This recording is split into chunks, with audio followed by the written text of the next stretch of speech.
Hello friends, कैसे हैं आप सब लोग। आई होप आप सब लोग बिल्कुल ठीक होंगे। चलिए शुरू करते हैं आज की क्लास। आज की क्लास का जो टॉपिक है वो हमने संस्कृत लैंग्वेज से लिया है, यानी संस्कृत भाषा में जितने भी पेडागोजी के क्वेश्चन पूछे जाते हैं जो इम्पॉर्टेंट होते हैं वो आज की क्लास में हम डिस्कस करेंगे। ठीक है, वैसे तो कुछ क्वेश्चन ऐसे थे जो हिंदी के पेडागोजी क्लास में क्लियर हो गए हैं संस्कृत के, क्योंकि हिंदी और संस्कृत के लगभग एक ही जैसे पेडागोजी पूछा जाता है। बस थोड़ा सा लैंग्वेज का इसमें फ़र्क होता है, उसमें हिंदी में होता है पेडागोजी सारे क्वेश्चन, इसमें संस्कृत में आ जाते हैं। ठीक है, तो कुछ क्वेश्चन आपके वहाँ कंप्लीट हो गए और कुछ जो बचे थे इंपॉर्टेंट क्वेश्चन वो आज की क्लास में क्लियर हो जाएंगे। अगर आप दोनों क्लास, हिंदी की जो मैराथन क्लास है पेडागोजी स्पेशल वो, और आज की जो संस्कृत की है, इनको दोनों को देख लेते हैं तो आपके काफ़ी क्वेश्चन क्लियर हो जाएंगे पेडागोजी से रिलेटेड। ठीक है, तो देखते हैं आज की क्लास का पहला क्वेश्चन। पहला क्वेश्चन है कि रटनाभ्यास कारणेन विद्यार्थिनां विकासे क्रियदक्षत भवन्ति।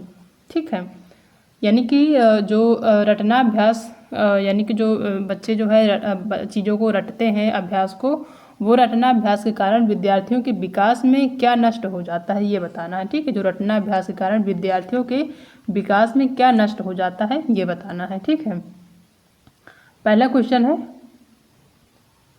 कक्षा अध्यापन क्रमात् से दूरीकृता भवन्ति। दूसरा, ते अध्ययनोपरि समुचित ध्यानं दातुम् अशक्ताः भवन्ति। तीसरा है तेषां बुद्धे विकासं न भवति। और चौथा है तेषां आत्मविश्वास नष्टं भवति। तो इसका फोर्थ ऑप्शन सही होगा कि उनका जो आत्मविश्वास है वो नष्ट हो जाता है। यानी कि जो चीज़ों को रटते हैं जो बच्चे, जो विद्यार्थी जो है किसी भी चीज़ को रटते हैं उसमें जो है आत्मविश्वास की कमी हो जाती है, आत्मविश्वास नष्ट हो जाता है। तो इसका फोर्थ ऑप्शन यहाँ पे सही होगा। ठीक है, नेक्स्ट क्वेश्चन देखते हैं कि भाषा शिक्षण संदर्भे आगमनात्मक पद्धति ऐसा लाभ अस्ति। ठीक है, यानी भाषा शिक्षण के संदर्भ में आगमनात्मक पद्धति में या आगमनात्मक पद्धति का क्या लाभ है, ऐसा लाभ अस्ति क्या लाभ है। ठीक है, तो पहला ऑप्शन है कक्षायाम अनुशासन रक्षित भवति। दूसरा है विद्यार्थी अल्पे एवं समय अधिक पठन्तु शक्नोति। तीसरा है विद्यार्थी भी गृह कार्य करणस्य आवश्यकता नास्ति। और चौथा है कि विद्यार्थिनां रटनाभ्यास न कुर्वन्ति। ठीक है, तो यहाँ पूछ रहा है कि ऐसा लाभ अस्ति, यहाँ यानी कि भाषा शिक्षण संदर्भ में आगमनात्मक पद्धति में कौन सा लाभ होना चाहिए, यह कौन सा लाभ है। ठीक है, तो इसमें पहला ऑप्शन है कि विद्यार्थिनां रटनाभ्यास न कुर्वन्ति, यानी बच्चों को अभ्यास को रटना नहीं चाहिए। ठीक है, रटने का अभ्यास नहीं करना चाहिए। तो इसका डी ऑप्शन यहाँ पे सही होगा। नेक्स्ट क्वेश्चन है कि भारतीय छात्रस्य कस्याः शिक्षणाय महती आवश्यकता अस्ति। यानी कि भारतीय जो छात्र हैं उसमें कौन सी शिक्षा की ज़्यादा जो है आवश्यकता है। पहला है मातृभाषा तथा प्रादेशिक भाषा, मतलब मातृभाषा तथा प्रादेशिक भाषियों। दूसरा है मातृभाषा तथा आंग्लेयो। तीसरा है मातृभाषाया। चौथा है न कथंचित्। तो जो भारतीय छात्र हैं उनके लिए जो है सबसे ज़्यादा जो आवश्यकता है वो है मातृभाषा की। उनको जो है शिक्षा देने की सबसे पहली और सबसे ज़्यादा आवश्यकता होती है मातृभाषा की। जो भी छात्र हैं उनको जो है मातृभाषा में अगर शिक्षा दी जाए तो चीज़ों को बहुत आसानी से सीखते हैं। तो इसका सी ऑप्शन यहाँ पे सही होगा। नेक्स्ट क्वेश्चन है कि अभिव्याप्य कक्षाया भाषा शिक्षणे इयम एका समस्या। ठीक है, यानी अभिव्याप्य कक्षा में भाषा शिक्षण में एक समस्या है। अभिव्याप्य कक्षा में भाषा शिक्षण में एक समस्या, और कौन सी समस्या है ये बताना है। ठीक है, पहला है विद्यार्थिनां योग्यता विषयक क्षमता। दूसरा है विद्यार्थीषु परस्परम रुचि भेद। तीसरा है उपयुक्त भाषा दिगम वातावरण विकासनुकूलतायाः असमर्थ्यम। और चौथा है उपयुक्त दिगम समग्रे अभावः। ठीक है, तो इसका जो सही आंसर होगा वो होगा कि विद्यार्थीषु परस्परम रुचि भेदः। यानी कि जो है एक जो ये समस्या है उसमें है कि बच्चे हैं, जो शिक्षार्थी हैं, उनमें जो है रुचियों की परस्पर भेद रहता है। ठीक है, जो अभिव्यापक कक्षा है उसमें भाषा शिक्षण में एक समस्या यह है कि विद्यार्थियों की रुचियों में परस्पर भेद रहता है। ठीक है, तो इसका बी ऑप्शन यहाँ पे सही होगा। नेक्स्ट क्वेश्चन है कि निम्नलिखितेषु का व पद्धति शिक्षण पद्धति उच्यते। ठीक है, यानी कि इनमें से बताना है कि निम्न में से वो कौन सी पद्धति जो शिक्षण पद्धति है। ठीक है, पहला है चयन पद्धति, दूसरा है रुचि पद्धति, तीसरा है प्रेरणा पद्धति और चौथा है नाकयंचति। तो इसका जो सही आंसर है वो होगा प्रेरणा पद्धति। ठीक है, यानी प्रेरणा पद्धति को शिक्षण पद्धति कहा जाता है। तो सी ऑप्शन यहाँ पे सही होगा।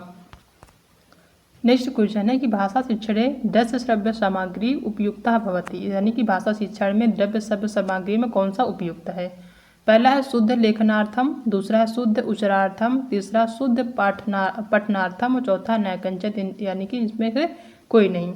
तो भाषा शिक्षण में दृश्य श्रव्य सामग्री इसमें से डी ऑप्शन इसमें कोई नहीं है। ठीक है, ना तो शुद्ध लेखनार्थम है, ना शुद्ध लेखन है, ना शुद्ध उच्चारण, ना शुद्ध पठना, यानी शुद्ध सही रूप से पढ़ना। तो इसका डी ऑप्शन सही होगा, ना कयंचति। ठीक है, नेक्स्ट क्वेश्चन है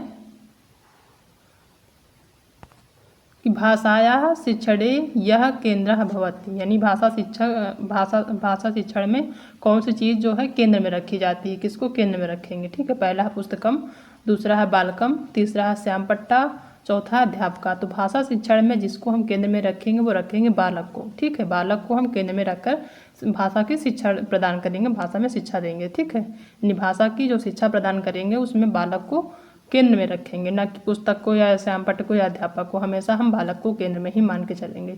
तो बी ऑप्शन यहाँ पे सही होगा। नेक्स्ट क्वेश्चन है कि उपचारात्मक शिक्षण पद्धति इति, यानी उपचारात्मक शिक्षण पद्धति में होता है, यानी क्या कौन सी चीज़ें हैं जो उपचारात्मक शिक्षण पद्धति में होती हैं। पहला है व्यतिक्रमेण समस्यानां प्रस्तुति करोति, दूसरा है समस्या अभिज्ञानार्थम अपेक्षित काठिन्यस्य स्तरम वर्धते, और तीसरा है कि समस्यानां समाधाने साफल्यम प्रति प्राप्यति, और चौथा है समस्या प्रति भाषा सिद्धांत ज्ञानम प्रदाति। ठीक है, तो जो उपचारात्मक शिक्षण में जो चीज़ें होती है वो होती समस्या समाधान सफलम प्रति प्राप्यते, यानी समस्या समाधान जब समस्या के समाधान में सफलता प्राप्त होती है। ठीक है, तो इसका सी ऑप्शन सही होगा कि समस्या समाधान में सफलता प्राप्त होती है। तो सी ऑप्शन यहाँ पे सही होगा। नेक्स्ट क्वेश्चन है कि संस्कृत भाषायाः शिक्षणे मौखिक अभिव्यक्ते यत्सानं वर्तते, यानी कि संस्कृत भाषा के शिक्षण में मौखिक अभिव्यक्ति किसके द्वारा होती है ये बताना है। ठीक है, यह मौखिक अभिव्यक्ति के साधन कौन से हैं, ये क्या हैं। ठीक है, यानी संस्कृत भाषा शिक्षण में मौखिक अभिव्यक्ति के साधन कौन से हैं ये बताना है। पहला है चर्चा परिचर्चा, दूसरा है कथा कथनम, तीसरा है कवितायाः पाठकरणम, और चौथा है उपर्युक्तानि सर्वणानि। तो इसका डी ऑप्शन होगा उपर्युक्तानि सर्वाणि, यानी कि ये सभी चीज़ें हैं जो मौखिक भाषा के शिक्षण में साधन के रूप में जाने जाते हैं। ठीक है, तो डी ऑप्शन इसका सही होगा। नेक्स्ट क्वेश्चन देखते हैं कि भाषा शिक्षण कक्षायाम रचनावादस्य अर्थ भवति। ठीक है, ऑप्शन देखते हैं। पहला ऑप्शन है कि छात्रा प्रपंच विषय स्वकीयम अध्ययन ज्ञानाय वस्तूनां प्रतिबिंबन अनुभव द्वारा भाषा कौशल्य च प्राप्नुवति। पहला ऑप्शन है। दूसरा, छात्रा स्वीकार्यम अधिगम सामग्री स्वयं निर्माय प्रत्यक्षणम प्राप्नुवति। और तीसरा है, छात्रा विविध असमान दृष्टान्तान् पठित्वा सुदृढ़ समाधानं स्वयं प्राप्नुवति। और चौथा है कि छात्रा के नचति अध्यापकेन सहकृता भवन्ति विभिन्न माध्यमानां सहायेन स्वीकार्यं सिद्धांत व्यवस्थापति। ठीक है,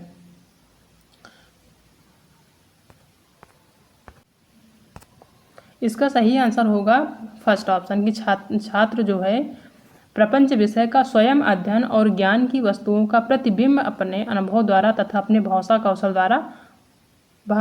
द्वारा प्राप्त करता है। ठीक है, तो इसका पहला ऑप्शन यहाँ पे सही होगा। नेक्स्ट क्वेश्चन देखते हैं कि भाषाया पठन समये चेत छात्रा अशुद्धम उच्चारणम करोति तदा करणीयः। ठीक है, यानी कि भाषा पढ़ते समय छात्र अशुद्ध उच्चारण करता है, इसका कारण क्या हो सकता है ये बताना है। पहला, छात्रम शुद्ध उच्चारणाय निर्देशः दातव्य। दूसरा है शुद्ध उच्चारणाय वारं वारं लेखनम करणीयम। और तीसरा है कि शुद्ध उच्चारणाय वारं वारं अभ्यास करणीयः। चौथा है उचित दंड दात्याम।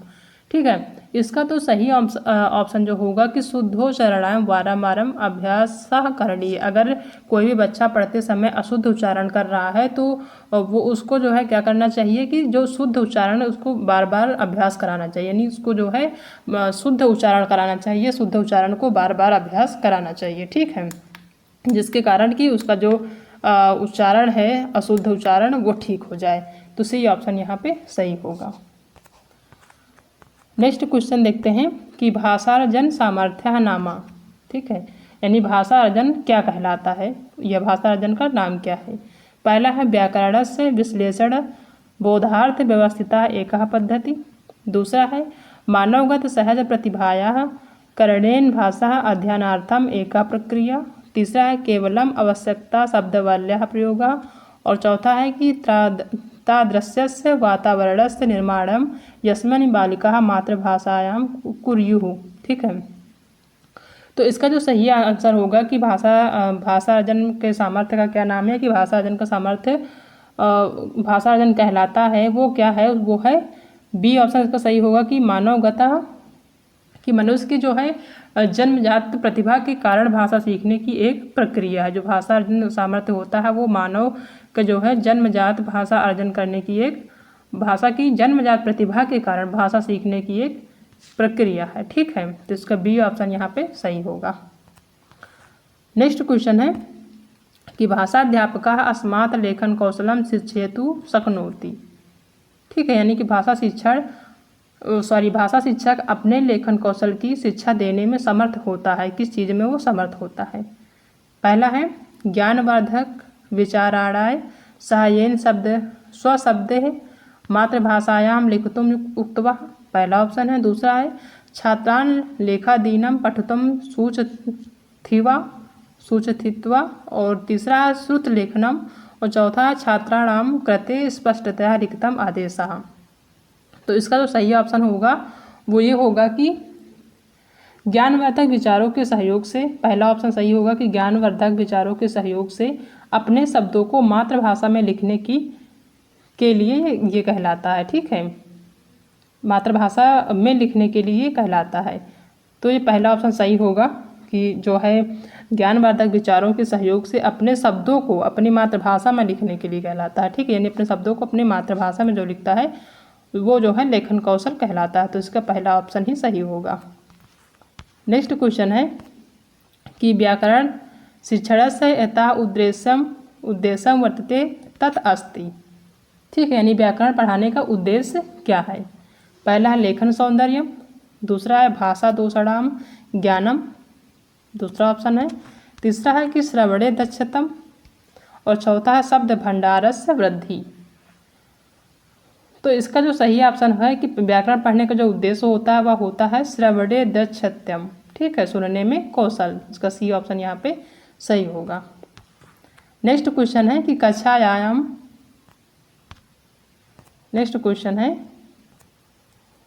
कक्षायां पाठ्यमान संदर्भे छात्रः क्लिष्टानान् प्रश्नान् पृच्छति तदानीं किं क्रियते, ये बताना है। ठीक है, यानी छात्र पाठन के संदर्भ में कठिन प्रश्नों को पूछता है।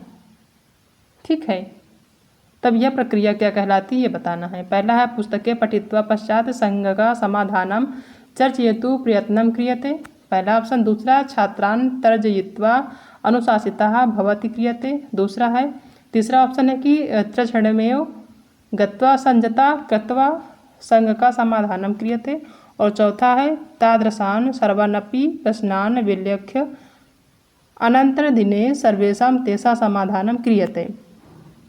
ठीक है, तो इसका जो सही आंसर वो होगा कि छात्राणां तर्जयित्वा अनुशासितः भवति, यानी छात्रों के व्यवहार के विषय में अनुशासन होने की सूचना देता है। ठीक है, अनुशासन देने की सूचना देता है। इसका जो है बी ऑप्शन यहाँ पे सही होगा।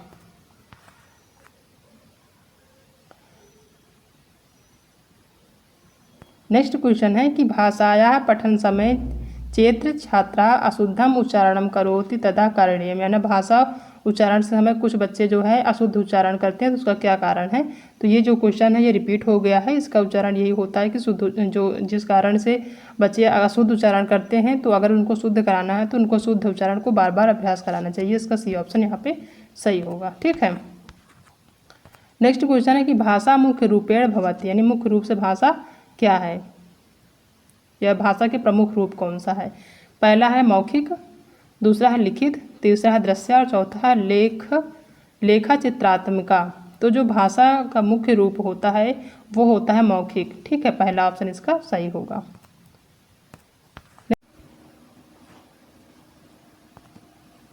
नेक्स्ट क्वेश्चन है कि शिक्षिका के नापि शब्देन बिना छात्र सह संप्रेषणम करोति उपयोगम करोति, यानी शिक्षक शिक्षार्थी से बिना किसी शब्द के अगर संवाद करता है तो वह किस चीज़ का उपयोग करता है। पहला है शाब्दिक संप्रेषणस्य, दूसरा है शब्देतर संप्रेषणस्य, तीसरा है मौखिक संप्रेषणस्य, चौथा है लिखित संप्रेषणस्य। ठीक है, तो यहाँ का जो सही आंसर होगा वो होगा बी ऑप्शन, यानी कि शब्देतर संप्रेषणस्य कहने का मतलब गैर मौखिक संवाद करता है। ठीक है, तो बी ऑप्शन इसका सही होगा। नेक्स्ट क्वेश्चन है कि शिक्षाया कृते समाजे औपचारिकम साधनम यत् वर्तते। ठीक है, यानी शिक्षा के लिए समाज में औपचारिक साधन विद्यमान है। कौन सी औपचारिक चीज़ें हैं जो विद्यमान हैं। ठीक, वो औपचारिक साधन कहाँ पे विद्यमान है। पहला है समाचार पत्रम, दूसरा है गृहम, तीसरा है चलचित्रम और चौथा है विद्यालय। विद्यालय, तो उसका डी ऑप्शन सही होगा, यानी कि विद्यालय है। ठीक है, यानी शिक्षा के लिए जो समाज में औपचारिक साधन विद्यमान है वो विद्यालय है। इसका डी ऑप्शन यहाँ पे सही होगा। नेक्स्ट क्वेश्चन है कि भारतीय संविधान में हिंदी भाषा किंग स्थानम यते, यानी भारतीय संविधान में हिंदी भाषा का कौन सा स्थान, हिंदी भाषा का क्या स्थान है। ठीक है, कहने का मतलब यह है कि भारतीय संविधान में हिंदी का क्या स्थान है, हिंदी भाषा का क्या स्थान है। पहला है सहराज भाषा, दूसरा है राजभाषा, तीसरा विदेशी भाषा और चौथा भारतीय भाषा। तो जो भारतीय संविधान में हिंदी भाषा का जो स्थान है वो है राजभाषा के रूप में। ठीक है, इसको राजभाषा के रूप में जाना जाता है। तो बी ऑप्शन यहाँ पे सही होगा। नेक्स्ट क्वेश्चन है कि भाषा अधिग्रहणयों मध्ये का भेद अस्ति। ठीक है, यानी कि भाषा सीखने और सिखाने में क्या अंतर है ये बताना। पहला है उभये अधिग्रहण अधिग्रहणे साहजिके, दूसरा है उभये अधिग्रहण अधिग्रहणे प्रयासजन्ये, तीसरा है अधिगमः प्रयासजन्यः अधिग्रहणम साहजिकम और चौथा है कि अधिग्रहणम प्रयासजन्यम अधिग्रहण साहजिके। ठीक है, तो इसका जो सही आंसर होगा वो होगा सी ऑप्शन की अधिगम प्रयासजन्य अधिग्रहण साहजिकम। कहने का मतलब कि सीखना जो है वो प्रयासपूर्ण है और अधिग्रहण सहज है। ठीक है, तो इसका सी ऑप्शन यहाँ पे सही होगा। नेक्स्ट क्वेश्चन है कि विद्यालय शिक्षणे प्रथम भाषा अध्ययनम से आता है, यानी कि स्कूली शिक्षण में यानी विद्यालय के शिक्षा में विद्यालय में प्रथम भाषा सीखना शामिल है। किन चीज़ों में है जो सबसे पहले विद्यालय में भाषा सिखाया जाता है। ठीक है, स्कूली शिक्षा जो है प्रथम रूप में कौन सी शिक्षा सिखाई जाती है स्कूल में, ये बताना है। ठीक है, पहला है मातृभाषा अथवा प्रांतीय भाषा, दूसरा हिंदी भाषा या तीसरा राजकीय भाषा, चौथा है सहराजकीय भाषा। ठीक है, तो जो विद्यालय में सबसे पहले जो भाषा सिखाई जाती है प्रथम रूप में वो है मातृभाषा अथवा प्रांतीय भाषा, यानी कि उसकी बच्चे की मातृभाषा या फिर उसके जो प्रांतीय भाषा है वो सबसे पहले सिखाया जाता है। ठीक है, या फिर उसको सबसे पहले शामिल किया जाता है। तो इसका पहला ऑप्शन यहाँ पे सही होगा। नेक्स्ट क्वेश्चन है कि लेखनम एका प्रक्रिया इति मन्यते चेत किंग नास्ति अत्यावश्यकः भागा। ठीक है, यानी यदि लेखन को एक प्रक्रिया माना जाए तो यह एक अनिवार्य अंग नहीं है। नास्ति अनिवार्य अंग नहीं है, यानी आवश्यक नहीं है। ठीक है, पहला है मूल्यांकनम, दूसरा है संपादनम, तीसरा है प्रारूप निर्माणम और चौथा है पुनरावलोकन। ठीक है, तो जो इसका सही आंसर होगा यानी कि जो है लेखन की प्रक्रिया में जो नहीं है। ठीक है, जो लेखन की प्रक्रिया में एक अनिवार्य अंग आवश्यक नहीं है वो है मूल्यांकन करना। पहला ऑप्शन इसका सही होगा। ठीक है, नेक्स्ट क्वेश्चन देखते हैं कि भाषा मुख्य रूपेण भवति, कि भाषा जो है मुख्य रूप से है कौन सी चीज़ है। पहला है मौखिकी, दूसरा है लिखिता, तीसरा है दृश्य, चौथा है लेखा चित्रात्मक। ठीक है, तो जो भाषा मुख्य रूप से है मानी जाती है वो है मौखिकी। मौखिक रूप से भाषा जो है एक भाषा का एक रूप माना जाता है। तो पहला ऑप्शन यहाँ पे सही होगा। नेक्स्ट क्वेश्चन है कि अष्टमी कक्षा पर्यन्ते शिक्षण मध्याम विषये शिक्षाधिकारम अधिनियम 2009 इस्यास्मनि कहा संस्तुति विद्यते। ठीक है, यानी कि 8वीं कक्षा तक शिक्षा के माध्यम के संबंध में शिक्षा के अधिकार अधिनियम 2009 में क्या सिफारिश की गई है। ठीक है, यानी कि कक्षा 8 तक की विद्यालय में कौन सी शिक्षा जो है देने की जो है बात 2009 जो है शिक्षा अधिकार अधिनियम 2000 करता है। पहला है कि अष्टमी कक्षा पर्यन्ते यथासंभव मातृभाषा शिक्षणम माध्यम भवति, यानी कि जो है 8वीं कक्षा तक के शिक्षा के माध्यम 8वीं कक्षा तक जहाँ तक संभव हो वहाँ शिक्षा का माध्यम क्या होना चाहिए, मातृभाषा होना चाहिए। तो यही ऑप्शन सही होगा कि जो राष्ट्रीय शिक्षा अधिकार अधिनियम 2009 है इस चीज़ को बढ़ावा देता है कि कक्षा 8 तक की जो शिक्षा होनी चाहिए बच्चों की वो जहाँ तक संभव होनी चाहिए उसकी शिक्षा होनी चाहिए मातृभाषा में। तो पहला ऑप्शन यहाँ पे इसका सही होगा। ठीक है, नेक्स्ट क्वेश्चन है कि विश्लेषणात्मक विधि एका विधि अस्ति, यानी विश्लेषण विधि का एक और विधि कौन सा है। पहला है सहचर्य विधि, दूसरा है संयुक्त विधि, तीसरा है अनुकरण विधि और चौथा है आगमन विधि। तो विश्लेषण विधि का जो एक विधि जिसको एक विधि के रूप में और जाना जाता है वो है संयुक्त विधि। ठीक है, इसका बी ऑप्शन यहाँ पे सही होगा। नेक्स्ट क्वेश्चन है कि छात्र केंद्रिता कक्षा इतनेन का अभिप्राय है, यानी छात्र केंद्रित कक्षा से क्या अभिप्राय है। पहला है विभिन्न गतिविधि भी छात्र पाठ पठन प्रक्रिया, दूसरा छात्रा कक्षाया केंद्रे उपविशन्ता, तीसरा ऑप्शन है कि अध्यापकस्य निर्देशनांतर्गत केचन छात्रा एवं अन्य छात्रान् पाठयन्ति और चौथा सक्रिय छात्रा निश्चेष्ट अध्यापक अध्यापिका। ठीक है, तो इसका सही आंसर होगा कि विभिन्न गतिविधि भी छात्र पठन पाठन प्रक्रिया, यानी कि छात्र के पठन पाठन प्रक्रिया में विभिन्न प्रकार की जो गतिविधियाँ होती है वो होती छात्र केंद्रिता कक्षा का अभिप्राय इसका मतलब होता है। ठीक है, तो पहला ऑप्शन यहाँ पे इसका सही होगा। नेक्स्ट क्वेश्चन है कि व्याकरण शिक्षण से विधि नास्ति, यानी व्याकरण शिक्षण की यानी व्याकरण पढ़ने की या व्याकरण पढ़ाने की कौन सी विधि नहीं है, यहाँ पे नास्ति पूछ रहा है। ठीक है, पहला है आगमनम, दूसरा है निगमन, तीसरा है विश्लेषणम और चौथा है संश्लेषणम। ठीक है, तो व्याकरण पढ़ाने की जो विधि नहीं है वो है निगमनम। ठीक है, बी ऑप्शन इसका सही होगा। नेक्स्ट क्वेश्चन है कि सहयोग विधि ज्ञायते नामनम केन, यानी कि सहयोग विधि को किस नाम से जाना जाता है, अन्य किस नाम से जाना जाता है। पहला है निगमन विधि, दूसरा साहचर्य विधि, तीसरा आगमन विधि और चौथा परायण विधि। तो जो सहयोग विधि है उसको जिस अन्य नाम से जाना जाता है वो है साहचर्य विधि। इसका बी ऑप्शन यहाँ पे सही होगा। नेक्स्ट क्वेश्चन है कि व्याकरण शिक्षण से प्रमुखा विधिया नास्ति। ठीक है, यानी व्याकरण शिक्षण में कौन सी विधि, इसमें से कौन सी विधि जो है व्याकरण शिक्षण की प्रमुख विधि है। ठीक है, पहला है सहयोग विधि, दूसरा है पाठ्य पुस्तक विधि, तीसरा है भाषा संदर्भे विधि और चौथा है सर्वे। तो व्याकरण शिक्षण की जो प्रमुख विधियां हैं वो सहयोग विधि भी है, पाठ्य पुस्तकम विधि भी है, भाषा संदर्भे विधि है। तो इसका सर्वे ऑप्शन यानी इनमें से सभी, तो डी ऑप्शन इसका सही होगा। ठीक है, तो ये सारे क्वेश्चन हैं जो कि हमने आज की क्लास में डिस्कस किए हैं। आई होप आप सबको आज की क्लास पसंद आई होगी। अगर आज की क्लास पसंद आई है तो वीडियो को लाइक करिएगा, अपने दोस्तों में शेयर करिएगा। अगर आप चैनल पर नए आए हैं तो चैनल को सब्सक्राइब करना बिल्कुल भी मत भूलिएगा। मिलते हैं नेक्स्ट क्लास में एक नए टॉपिक के साथ, तब तक अपना ध्यान रखिएगा। Okay, thank you.